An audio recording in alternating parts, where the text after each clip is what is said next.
méditer sur ce thème, cette importance, cette notion indispensable d'avoir une soif spirituelle. Au fur et à mesure que je travaille ce message, mardi dernier comme ce mardi et même ce dimanche, c'était simplement un seul message. Là, il est en deux, et en le retravaillant ce matin, je me suis dit, c'est pas possible. Rien que la conclusion, je pense que ça sera le message de dimanche. Parce que je crois que Dieu veut nous amener à aller un peu plus loin en profondeur au niveau de l'Écriture. Et que nous puissions vraiment comprendre ce qu'il veut accomplir avec nous. Ces derniers mardis et dimanches, nous avons vu et nous nous sommes arrêtés sur ce texte de Jean, chapitre 7, le verset 37, qui nous parle de cette fête et que Jésus, se tenant debout, va crier, il va dire, si quelqu'un a soif, qu'il vienne à moi et qu'il boive. Vous remarquerez cette interpellation. Je suis convaincu qu'autour de Jésus, il y avait certainement des gens qui ont entendu crier, mais qui n'avaient pas soif. Alors ils ne sont pas allés boire. Et combien, malheureusement, je trouve que ça ressemble à notre vie contemporaine. Certains sont assoiffés. Nous avons dans ce monde aujourd'hui des hommes, des femmes, qui sont en quête de vérité. Je vous l'ai déjà dit, j'en ai déjà parlé. Je suis tellement étonné lorsque nous discutons avec des personnes dans la rue, autour de nous, du voisinage ou autre, peut-être pas tout le monde, mais une grande quantité de personnes sont en recherche, sont perdus. Ils sont comme assoiffés. Je suis étonné de voir que parfois les gens du dehors ont plus soif que les gens du dedans. Nous devons retrouver cette soif spirituelle. Parce qu'il est nécessaire que des fleuves d'eau vive coulent de notre existence. Pendant ces quelques mardis et dimanches, nous avons vu que cette abondance peut nous être donnée à partir du moment où nous avons vraiment cette soif. Nous avons vu que le salut peut être donné quand la soif de le recevoir est créée également. Comme ceux qui ont reçu la Pentecôte parce qu'il y avait cette soif de recevoir l'Esprit. Nous avons vu également que le baptême dans le Saint-Esprit et les dons spirituels peuvent aussi nous être accordés, reçus et manifestés avec ces mêmes conditions. Mardi dernier, nous sommes arrêtés un instant sur cette notion que le problème n'était pas d'apprendre à boire, le problème était d'avoir soif. Et enfin, nous avons vu que celui qui a soif peut venir à Jésus. Parce qu'aujourd'hui encore, il est prêt pour désaltérer. Alléluia. Ce soir, il est encore là pour nous désaltérer. Il est préparé, il est là. On va s'arrêter un instant sur cette troisième partie. Et j'aimerais vous parler de la soif de louer Dieu, d'apprendre à le louer en esprit et de le briller en esprit.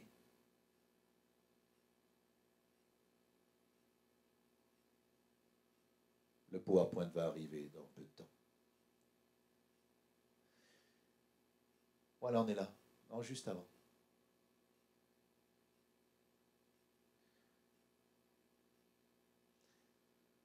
Qui n'a jamais ressenti des limites? Qui n'a jamais ressenti une limite dans un temps d'adoration, dans un temps de prière, au travers de son langage, de ses expressions, pour pouvoir soit louer Dieu, le célébrer, soit ne serait-ce que pour le prier également. Avez-vous ressenti parfois cette limite? Vous savez, ce désir à un moment donné que nous avons de pouvoir entrer, d'aller plus loin dans cette présence, d'avoir plus de mots pour exprimer ce qu'il y a dans notre cœur et d'être limité. Avez-vous déjà ressenti ça? Non, peut-être pas. Si. C'est vrai que si on ne ressent pas cela, c'est difficile de demander à boire davantage. Prions pour que Dieu nous donne vraiment cette soif de lui. Comme les disciples l'ont fait à un moment donné en disant, nous prions parce que nous voulons que tu nous gardes des moments qui vont venir là. Le Seigneur leur a dit, Je vois déjà l'ennemi qui cherche à vous cribler là, comme le froment. Je prie pour que vous ne vous perdiez pas. Nous sentons aujourd'hui, dans ces temps de la fin, dans ces temps de persécution qui sont peut-être différents de pays en pays. Il y a la persécution physique. Nous avons tant de frères et de sœurs qui sont persécutés physiquement parce qu'on ne leur permet pas d'adorer le Seigneur Jésus-Christ comme ils le souhaiteraient, comme ils le voudraient. Encore dernièrement, en Algérie, des églises ont été sommées d'être fermées. On voit des chrétiens massacrés à cause de leur foi, de leur conviction. Il y a ce type de persécution, et puis je crois que dans le monde occidental, il y a une autre forme de persécution. Une persécution psychologique, morale, éthique. Je me souviens de cet ami, il y a 30 ans en arrière. J'étais jeune, beau. Je travaillais dans une boîte en informatique et on avait besoin de grandes pointures pour certains projets que nous avions. Alors étonnamment, on avait contacté les États-Unis et eux-mêmes nous avaient mis en contact avec la Russie. Et là, nous avons pris contact avec quelques personnes et pendant plusieurs mois, il y a un homme qui est venu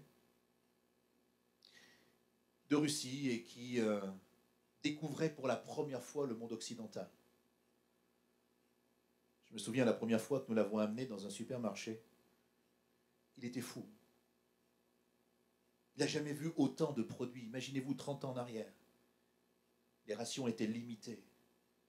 Lorsqu'ils allaient chercher de la nourriture quelque part, c'était comme nos anciens, ceux qui ont connu la guerre et qui, avec des tickets, étaient obligés d'aller acheter de la nourriture. Eux, ils en étaient là.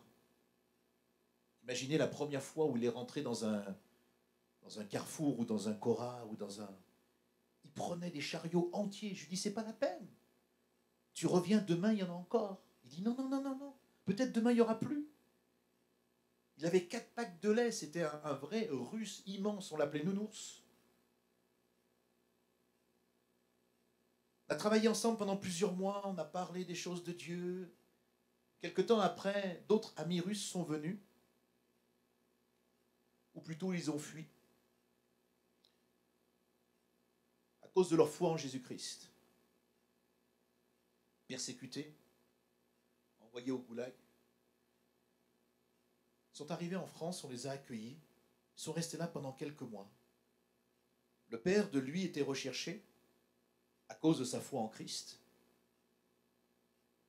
Et le couple était dans l'inquiétude parce qu'ils avaient déjà eu plusieurs menaces.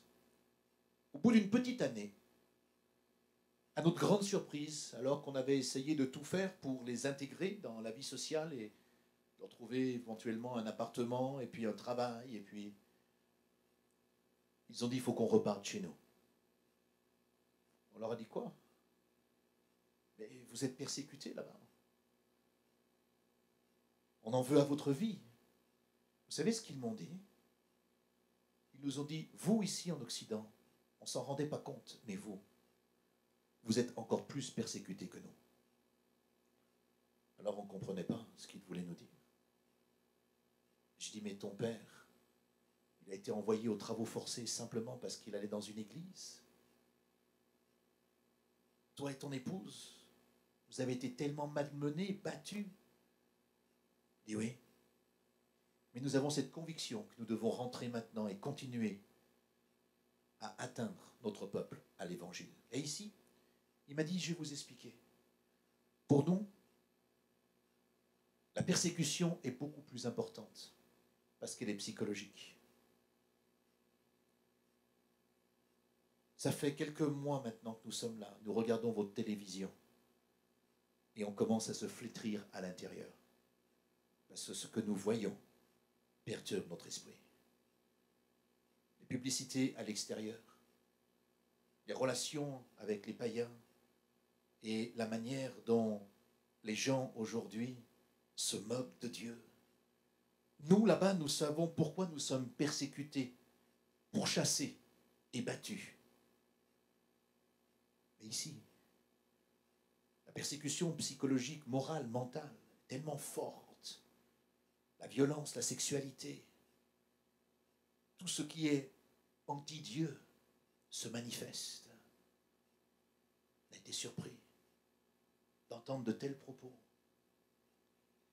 Nous sommes dans cette période de la fin des temps où le diable essaye de tout faire pour détourner d'abord le croyant, pour détourner celui qui a de fortes convictions, pour détourner celui ou celle qui a envie vraiment de continuer à s'impliquer avec Christ. Il cherche à nous amuser, à nous détourner. Muriel reprend souvent cette image que j'avais donnée il y a quelques années en arrière, d'un prédicateur américain qui était venu lors d'une réunion que nous avions faite et il avait voulu montrer comment le diable était capable de nous préoccuper, ou plutôt de nous occuper, ou plutôt même de nous distraire. Et alors qu'il était en train de prêcher comme cela, il avait un petit instrument sur le pupitre, c'était simplement un bol avec à l'intérieur du riz.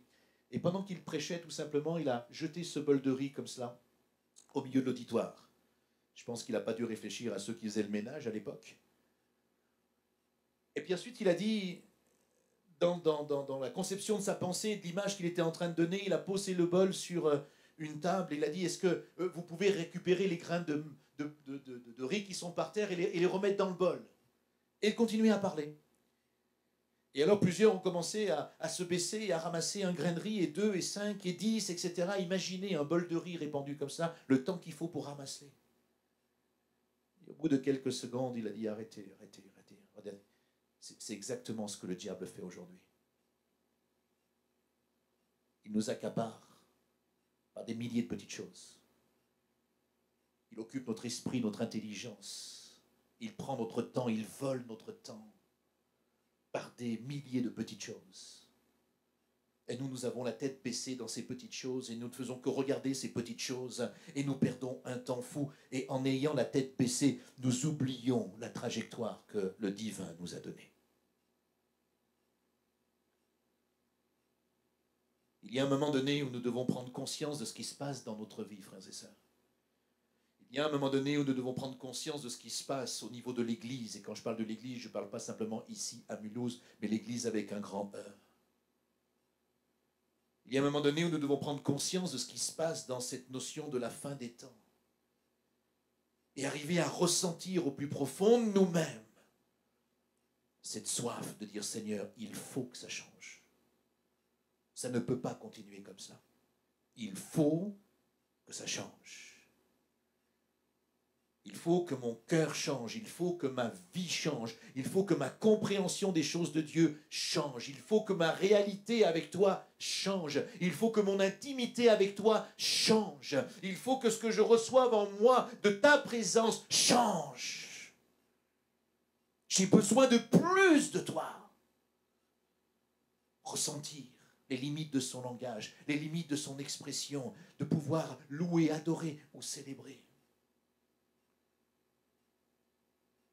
Beaucoup désirent avoir des mots inspirés qui pourraient être à la hauteur de la grandeur de Dieu, à la hauteur de la perfection de Dieu. Mais très souvent, c'est ce que nous ne ressentons pas forcément intérieurement. Et cette sorte de soif n'est pas nouvelle. Dans l'Ancien Testament, nous la retrouvons déjà. Lorsque vous lisez les psaumes, vous vous rendez compte qu'il y a des hommes, à un moment donné, qui se sont retrouvés assoiffés de Dieu. Ils avaient besoin que quelque chose vienne et boue en eux. Le psaume 40 nous dit, 45, « Tes paroles pleines de charme bouillonnent dans mon cœur. Je dis mon œuvre est pour le roi, que ma langue soit comme la plume d'un habile écrivain. » Oh, vous savez qui a écrit ça? C'était les fils de Corée. Les fils de Corée, ils étaient dévorés par cette présence à un moment donné de Dieu. Et c'est vrai que si nous pouvons louer Dieu par des psaumes, par des cantiques, une des caractéristiques de la Pentecôte, c'est que nous pouvons louer en esprit. En esprit. Dans une langue nouvelle. Et le parler en langue est simplement accordé au travers du baptême dans le Saint-Esprit, avec le baptême dans le Saint-Esprit. Il accompagne ce baptême, c'est comme un signe extérieur que Dieu nous donne. Dans les Actes des Apôtres, toutes les personnes baptisées dans le Saint-Esprit parlaient en langue. Et cette notion spirituelle va nous amener plus loin à rentrer, non pas dans une mentalité mystique et bizarre, non pas non plus dans une mentalité orgueilleuse à dominer les autres pensant que nous avons plus, non. Au contraire, devrions plutôt être beaucoup plus humbles et beaucoup plus simples. Mais il y a cette réalité. Acte 2,4 nous dit « Ils furent tous remplis du Saint-Esprit et se mirent en parler en d'autres langues. » Acte 10,46 « Ils les entendaient parler en langue et glorifier Dieu. » Acte 19,6 « Lorsque Paul leur eut imposé les mains, le Saint-Esprit vint sur eux. Ils parlaient en langue et ils prophétisaient. » Le premier but du parler en langue, c'est précisément de répondre à la soif de louer Dieu d'une manière inspirée. C'est cette notion de louer, d'adorer, de célébrer, mais qui dépasse toute capacité humaine, toute intelligence humaine. La Bible va même plus loin. L'apôtre Paul dira, quand tu parles en langue, tu dis des mystères à Dieu. Nous verrons cela peut-être tout à l'heure si nous avons le temps. Mais arrêtons-nous un instant sur ce que parfois cela fait obstacle. Est-ce que vous parlez abondamment en langue, vous qui êtes baptisés dans le Saint-Esprit? Combien c'est important, jour après jour. Pourquoi? Parce que ça nous donne une destinée différente dans cette relation et dans cette intimité avec Dieu. Ça nous amène plus loin dans cette fraîcheur avec le Seigneur. Ça ne fait pas de nous des gens plus croyants que les autres, plus chrétiens que les autres, des meilleurs disciples. Non. Non, on s'est longtemps trompé pensant que nous étions plus intelligents que les autres parce que nous parlions en langue. Comment on peut penser une seule seconde qu'on puisse être plus intelligent parce qu'on a reçu une grâce? Tout est grâce. Tout est grâce. Nous ne sommes pas plus intelligents. Nous sommes sûrement plus bêtes d'avoir pensé de cette manière-là et d'avoir traduit les choses de cette façon-là, alors que c'était juste une grâce. Nous avons besoin de cette grâce pour aller plus loin, pour alimenter nos vies de prière, personnelles d'abord, collectives ensuite. Laissez l'Esprit de Dieu, comment je pourrais vous dire et vous amener à cette compréhension de sortir de notre torpeur, sortir de notre politiquement correct, sortir de cette crainte, de cette peur, d'être trop exubérant, comme on l'a vu parfois, c'est vrai.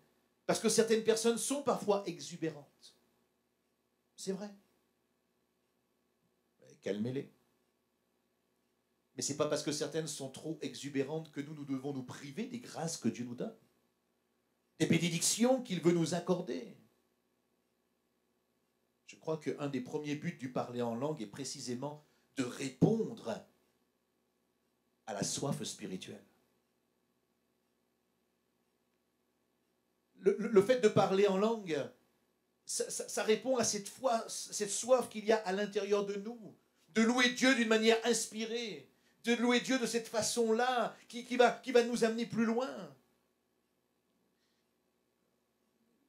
Beaucoup ont peur de le manifester pour diverses raisons. D'abord, il y a l'incrédulité. Il y a un faux argument souvent avancé qui était de dire que ce n'était que pour les temps des apôtres. Que finalement, aujourd'hui, tout cela, c'est terminé. Mais ceci est une erreur, on aura l'occasion de le voir ensemble. Il y a un autre enseignement pernicieux également qui disait que il faut faire attention, ne parlez pas en langue parce que il pourrait s'agir d'un démon qui vous fasse parler en langue. Ça a été enseigné pendant tellement d'années. Comment un démon pourrait te faire parler, toi, en langue, tout étant chrétien? Certains parlaient d'inspiration diabolique pour faire peur, mais cela est faux, totalement faux. Et j'aimerais vous dire que ce genre de propos, on n'est pas loin du blasphème contre le Saint-Esprit. Parce que le blasphème contre le Saint-Esprit, c'est assigner à Satan ce que Dieu accomplit. C'est honteux.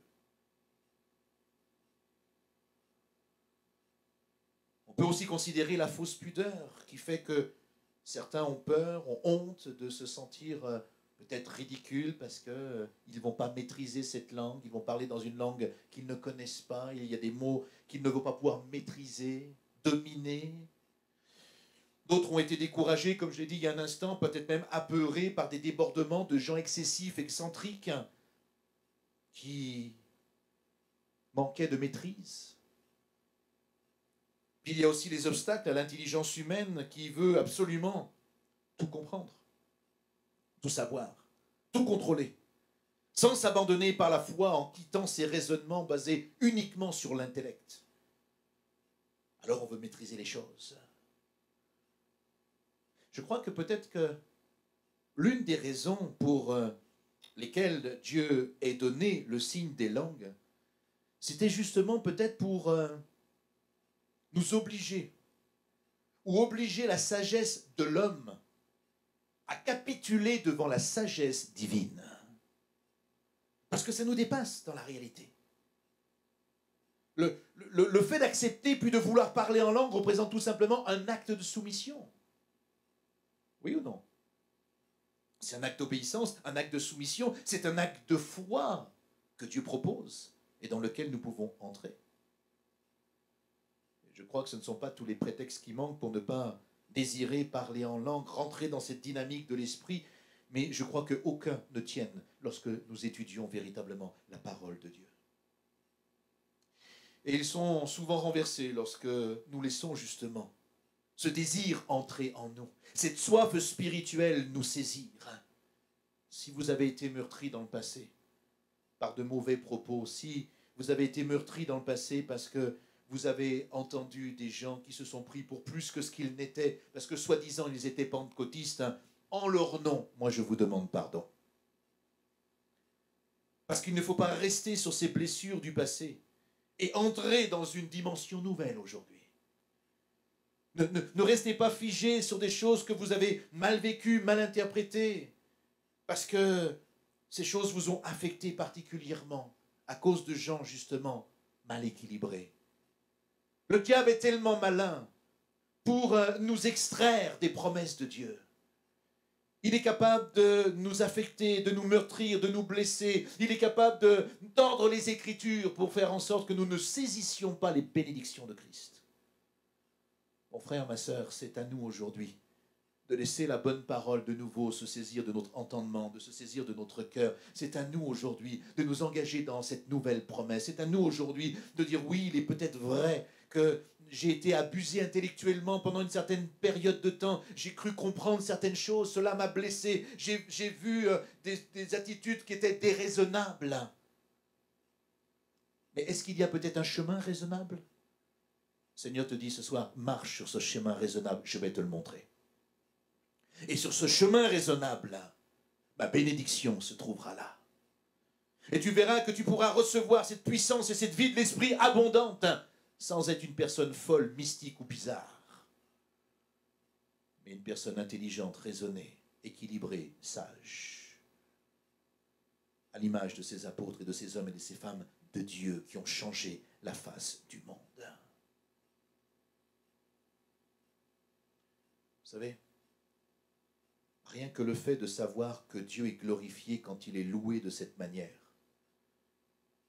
devrait suffire à nous convaincre.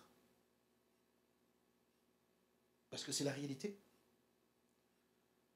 Dans Acte 2, verset 26, il est dit aussi « Mon cœur est dans la joie et ma langue est dans l'allégresse. » Oh oui, quand je l'adore. Regardons rapidement quelques exemples et quelques raisons bibliques du parler en langue. 1 Corinthiens, chapitre 14, verset 2, nous en dit tellement beaucoup. Vous aurez l'occasion de lire ça aussi chez vous. Il est dit, l'apôtre Paul dit, « Celui qui parle en langue ne parle pas aux hommes. » Moi, je croyais que quand on parlait en langue, il fallait chercher des interprétations, il fallait... Et souvent, il y a une incompréhension, justement. Paul dit, celui qui parle en langue ne parle pas aux hommes, mais à Dieu, car personne ne le comprend, parce que c'est en esprit qu'il dit des mystères. Celui qui parle en langue n'a pas besoin d'interpréter quoi que ce soit. Parce que le parler en langue qui est donné suite au baptême dans le Saint-Esprit, et pour bien comprendre la différence, il faut comprendre la différence du parler en langue qui découle du baptême dans le Saint-Esprit, qui est une expression personnelle, qui est rattachée à cette expérience merveilleuse que nous avons faite, et le parler en langue, qui est un don spirituel que nous trouvons dans l'Épître aux Corinthiens. Et ce parler en langue-là, proclamé dans l'Église, lui, il demande une interprétation pour l'édification de l'Église. Et souvent, il y a une confusion entre ces deux notions. Ce soir, je vous parle essentiellement de ce parler en langue qui est cette expression personnelle rattachée directement à notre baptême dans l'Esprit. Cette langue que Dieu nous donne afin que nous ne soyons pas des hommes et des femmes perdus, appauvris, ou simplement dans une impasse à certains moments, mais que nous ayons toujours ce recours de pouvoir dire des mystères à Dieu, non simplement pour notre salut, mais également pour les victoires que Dieu veut nous donner. La Bible dit que celui qui parle en langue, il ne parle pas aux hommes, il parle à Dieu, parce que Dieu nous accorde cette langue spéciale. Ça peut être une langue céleste, une langue terrestre. C'est simplement un privilège, comme j'aime le dire, c'est comme une ligne directe que Dieu nous donne. Un téléphone portable sur lequel vous avez un seul numéro, Dieu. Et personne ne peut interrompre la communication, la relation. Et ce qui est extraordinaire, c'est que cette langue est donnée spécifiquement, la Bible dit, personne ne le comprend. Pourquoi il dit que personne ne le comprend? Il semblerait même que le monde spirituel démoniaque ne puisse pas le percevoir non plus. C'est un outil spécialement qu'il nous donne pour entrer dans le combat spirituel. Parce que la Bible dit, seul l'Esprit de Dieu peut comprendre ce que nous disons. Alors certains pourraient dire, mais finalement ça n'a aucun intérêt. Bien si, dans la notion du combat spirituel, ça a tout son intérêt. De pouvoir prier, parler en langue. En disant quoi? Des mystères. Oh, je sais, pour nous, le mot qui a un problème ici, c'est le mot mystère. Parce que comme nous sommes faits intellectuellement pour tout comprendre, tout analyser, tout maîtriser, tout contrôler, nous, on n'aime pas ce qui est mystérieux. Combien sont ceux qui, même dans le domaine de la foi, ont peur de faire un pas à vraiment avec Dieu? Combien sont ceux, et peut-être que tu es là ce soir, il y a des choses que Dieu te demande et tu n'oses pas faire le pas de la foi, tu n'oses pas aller de l'avant, tu n'oses pas vraiment juste franchir l'étape. Ce n'est pas 50 étapes qu'il te demande, c'est juste une étape. Et tu as peur de franchir l'étape. Tu es là, tu restes en arrière. Pourquoi? Parce qu'il y a juste une chose qui te bloque, la peur de l'inconnu. Toi, tu vises quelque chose qui est là-bas et Dieu te dit, mais j'ai préparé pour toi. Mais la seule première étape qui est là, tu as peur de la franchir parce que c'est de l'inconnu. Et combien humainement nous avons, pour beaucoup, tous ce sentiment souvent. La peur de l'inconnu. La crainte de la première marche.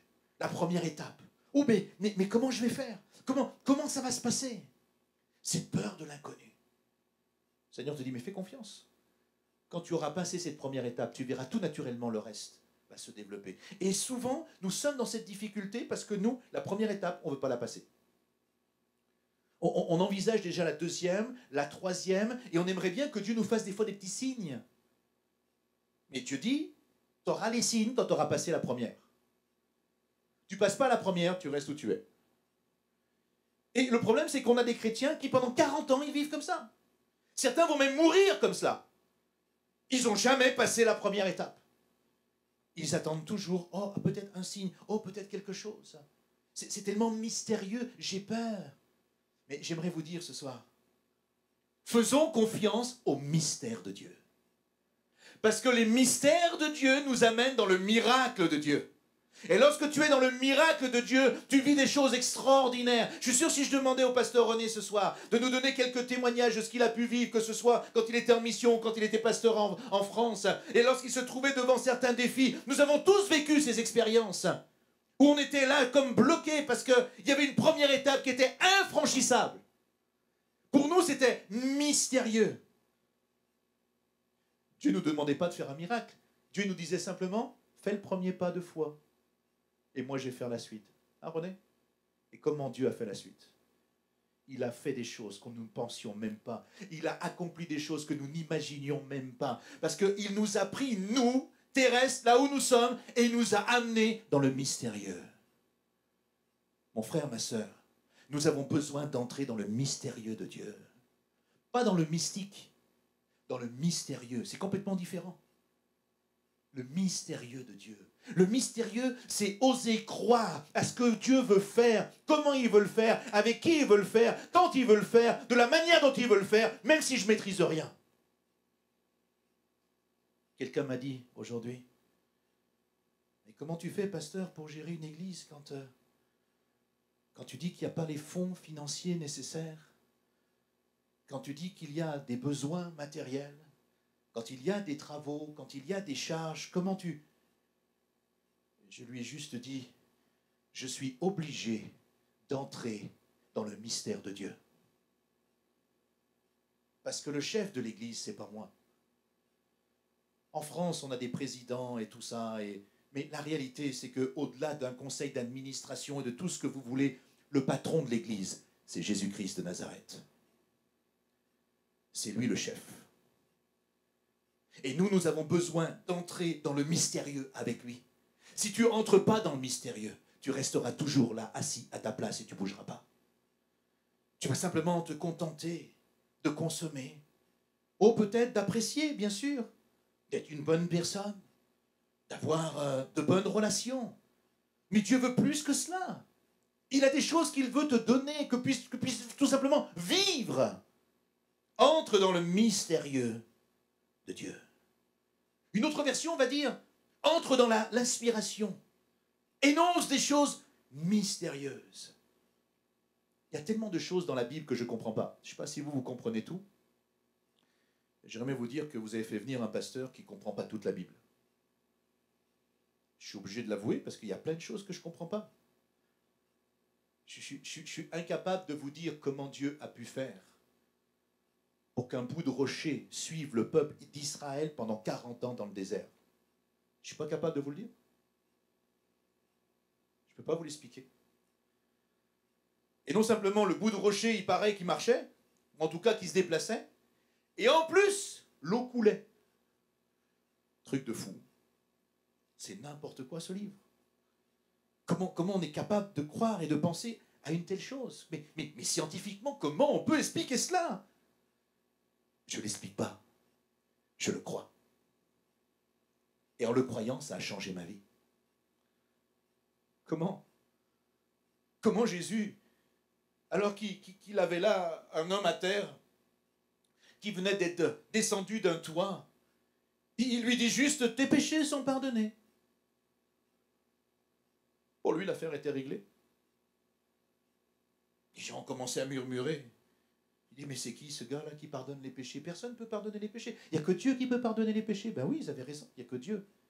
Et Jésus était là, il était le Fils de Dieu. Il était Dieu incarné, fait de chair. Pour que vous puissiez croire que moi, Jésus, je pardonne les péchés. Toi là, sur ton lit là, qui est paralysé là depuis je ne sais pas combien de temps, prends ton lit là maintenant, lève-toi, marche, va dans ta maison. Comment les os, comment les muscles se sont... Comment ça s'est passé à l'intérieur pour que tout se remette en place, que ce gars qui n'avait jamais marché, d'un seul coup, il se trouve droit sur ses pieds et qu'il a commencé à marcher. Je suis incapable de vous l'expliquer, mais au nom de Jésus, je le crois par la foi. Je crois qu'il est capable de le faire. Je crois qu'il est capable de l'accomplir. Je crois qu'il est capable de nous donner de le vivre encore aujourd'hui. Il y aurait 1000 histoires encore dans la Bible que je suis incapable de vous raconter et de vous expliquer et de vous dire comment Dieu l'a fait. Mais ce que je sais, c'est qu'il l'a fait. Et puis il y a encore 1000 histoires qui sont votre expérience, mon expérience, notre expérience à tous, où nous avons prié pour des gens et nous avons vu le miracle de Dieu s'accomplir. Je ne suis pas capable de le dire, je ne suis pas capable de l'expliquer, je ne suis pas capable de le comprendre, mais je veux vivre le mystère de Dieu. Le parler en langue, c'est juste un mystère supplémentaire que Dieu te donne. Il te dit, entre dans mon mystère. Nous nous privons nous-mêmes bien souvent des grâces de Dieu, de ce qu'il veut mettre à notre disposition. Nous nous privons tellement, vous savez, quand nous ne savons plus quoi dire, quand nous ne savons plus quoi faire, c'est là justement que Dieu entre en action. Et si nous sommes tout simplement baptisés dans l'Esprit, alors nous pouvons tout simplement commencer à parler en langue. Et l'Esprit de Dieu, la Bible nous dit, par ce moyen, il va sonder nos cœurs, il va sonder nos pensées. Pourquoi faire? Pour tout simplement insuffler la pensée de Dieu dans notre cœur. C'est ça le but de Dieu. Insuffler sa pensée en nous. Pourquoi? Parce que l'apôtre Paul nous l'explique. Il nous dit parce que le Seigneur sait que le Saint-Esprit intercédera toujours en notre faveur et selon le plan ou la volonté de Dieu. Alléluia. Alors pourquoi avoir peur? Pourquoi avoir de la crainte? Ce n'est aucunement nécessaire. Fais confiance à ton Seigneur ce soir. Laisse-le t'amener dans cette dimension que tu ne comprends pas, tu ne maîtrises pas, que tu ne pourras jamais contrôler. Tant que tu contrôles, tu n'obtiendras pas. Lâche le contrôle. Lâche prise. Fais confiance à Jésus. Entre dans cette vie de l'esprit avec abondance. Cette vie de l'esprit nous amène à toutes sortes de secrets spirituels extraordinaires. Et ce que je peux vous dire ce soir, je vous l'ai déjà dit, mais je vais le répéter. Souvent je dis, lorsque j'étudie la prière et que j'enseigne la prière, je dis, si vous voulez jamais vous tromper en priant, priez alors par le Saint-Esprit. Priez en langue. Bien entendu, quand je parle du parler en langue, je ne suis pas en train de parler de mimétisme, d'imitation, faire comme. C'est pas de ça dont je suis en train de parler, on a bien compris. Je parle de cette réelle expérience du baptême dans le Saint-Esprit qui nous amène à nous exprimer dans une langue qui est tellement, au début peut-être tellement bizarre. Expérimentez cette vie de l'Esprit. Expérimentez cette vie avec abondance. Laissez le Seigneur vous faire pénétrer dans ces mystères. Vous allez commencer à découvrir et à connaître des choses qui sont exceptionnelles. L'Église a besoin de ça aujourd'hui. Je suis très sérieux. L'Église a besoin de ça aujourd'hui. C'est indispensable. Si nous n'entrons pas dans les mystères de Dieu, nous n'avons que deux choix. Le choix de mourir, de rester simplement comme nous sommes. Voilà. Et on va stagner jusqu'à la fin de notre existence. Ça, ce n'est pas mon projet personnel. Et ce n'est pas mon projet d'église non plus. Ça ne m'intéresse pas. Stagner, rester là où on est, se contenter simplement en disant « Oh, on a des chaises, on a un bâtiment, on peut garer nos voitures, on est tranquille. » Ça, ce n'est pas mon plan spirituel. Je voudrais savoir si c'est le vôtre ou pas. Parce que si c'est votre plan spirituel, il faut me le dire rapidement. Parce que moi, je demande à la prochaine convention de changer d'église. Parce que ça, ce n'est pas mon projet d'église. Mais si, mon frère, ma sœur, ton projet, c'est d'entrer dans une nouvelle dimension avec Jésus. Si ton projet ce soir, c'est de laisser Dieu t'assoiffer à un tel point que tu vas entrer dans le mystère avec lui et que tu vas commencer à vivre des choses spirituelles extraordinaires, alors là, on va pouvoir faire quelque chose ensemble. Ce n'est pas un pasteur qui change une église. Un pasteur peut peut-être insuffler une vision, une pensée, une direction. J'aimerais vous dire que l'église, ce n'est pas le pasteur. C'est vous. C'est moi.